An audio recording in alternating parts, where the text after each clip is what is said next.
Sisaba nenkulumo yomunye owasaziwayo laphana ey'nkundleni zokuxhumana u-TikTok, isikakhulukazi lo waziwa ngoXaba Truth Commission. Uthe uma ngabe veza ukuthi cha, uMaskandi ake uthi uhoxiswa noma engawubizanga ngegama kodwa kucacile nobani ukuthi-ke usho uMaskandi ukuthi cha, ake uthi uhoxiswa kwa-SABC. Noma-ke kungawu-5 years noma kungayisikhashana esithile bese khishwa umyalelo wokuthi cha, noma kungathiwa imuphi umsakazo odlala into ephathelene noMaskandi bese efakwa indlela naye ngoba-ke uyakhulumisa kakhulu. Uzokhumbula-ke ukuthi njengamanje kusabangwa indaba yengoma ehlukaniso unyaka ngonyaka odlule namanje futhi njengoba kufanele kungene enye.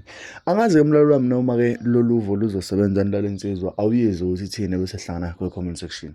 Baphathi ba-SABC, xoshani lo mculo ey'teshini zenu zonke ngaphansi ka-SABC nabasakazi nibanikeze umthetho oqinile ukuthi wabonakala edlala nje, wadlala nje into enalo mculo awuthi naye uyalandela mhlawumbe for isikhathi esithile nje noma u5 years nje niwususpendile kuzonisebenzela.